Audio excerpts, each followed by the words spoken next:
People close to me will attest to the fact that there is no way in the world will I ever give you my equipment. You can call me all sort of names for that kind of behavior, but it is something I do to protect myself, to protect my gear, and to protect the investment that I've made into the gear.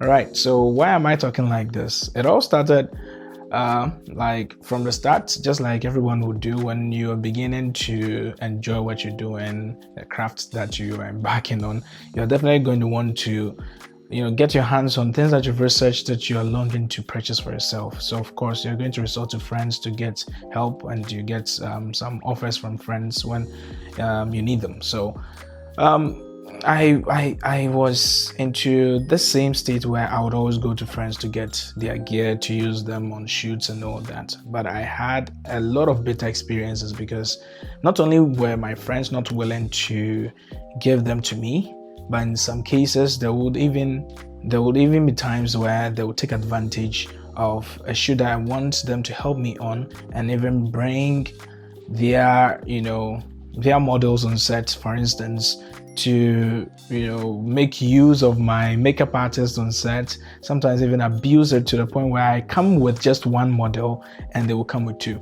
And this was all because I was asking for help from them, and in turn they were also thinking that because they are offering me favor, they also had the right to also exploit the resources that I also had. So I think naturally it's a give and take, kind of situation, but it's not always supposed to be so, because you can avoid it. And how can you avoid it? It's simply by purchasing these equipments that you want for yourself. Of course, from the start, it's going to be difficult, but as you progress and as you make money, as you accumulate funding for the investment that you have to put into your craft, to put into your work, you're going to be able to purchase, these things. And you first of all, of course, have to resort to friends, have to rely on friends for support and all that. So one very bitter experience that I went through, even after I had become self-reliant on myself, on my equipment, on the things that I always need, everything was just there and I could just grab it and use it even at 2 a.m. in the night. A friend came over, and he was so desperately in need of a speed light. Then I had just one speed light. I think this about 2 to 3 years ago. So he came for it and I gave it over to him, and of course I thought that nothing would end up wrong, but I'm always having my heart attached to whatever that I give out. So even though I was being optimistic, I still had some doubts, but I was of course hoping for the best. My friend returned the flash. I didn't use it when he returned it, but there was a day that I needed it for a shoot, only to realize that my flash was broken. Not broken physically, but it wouldn't fire up. And trust me, I really, really needed the flash at that point, because I was wanting to shoot indoor, and of course I needed my flash to light up my subject. But here I am not being able to, because I didn't test out. I thought that my friend was going to take good care of my equipment. And a lot of other friends have also given their reservations about this same issue, where they offered the equipment and it came back not as it was. And this is something we can also, I'm sure that you can bear me out, because normally under normal circumstances, when you have something that isn't yours, because it's not yours technically, the kind of attention that you give it is not as much or as worth if you actually own the thing yourself. Because if you own the thing yourself, perhaps you may have bought it with your own money, and because you know how much investment you've put into it, you're definitely going to have your heart attached to it, and so you're always going to be careful about handling it.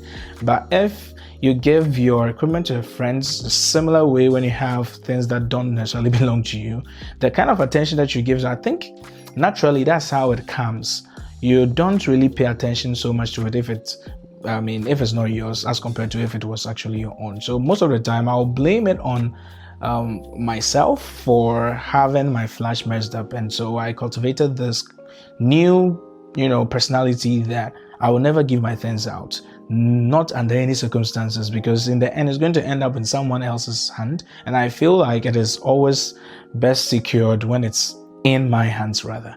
So there's something I've cultivated. I don't know about you, but I feel like whoever has their equipment kept by themselves, used by themselves, it comes back to their rooms and they keep it locked up and don't give it out.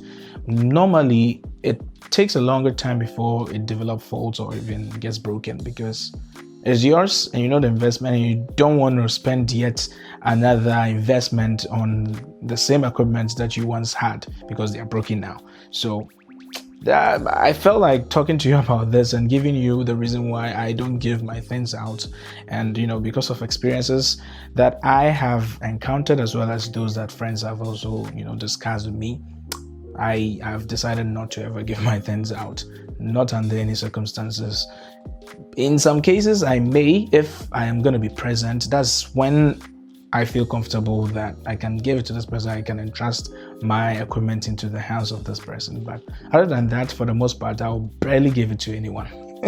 I'll barely give it to anyone. And it has kept my things safe. In fact, I have my flash. After that one got broken, I got a new one for myself, and it has been working ever since. And I think it's a good, character behavior, if I should put it that way, that I've picked up, which has really helped me out, because I still use most of the equipment I bought 3-4 years ago, and they're still kept safe because I never give them out. And I think you should do the same, unless you have been going around taking things from friends, because if that's your way of life, or that's the way that you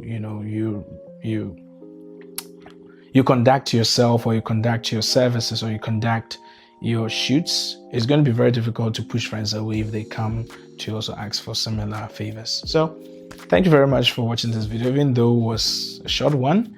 I hope that you got something, you could deduce something from it. And until the next video, I'll catch you later.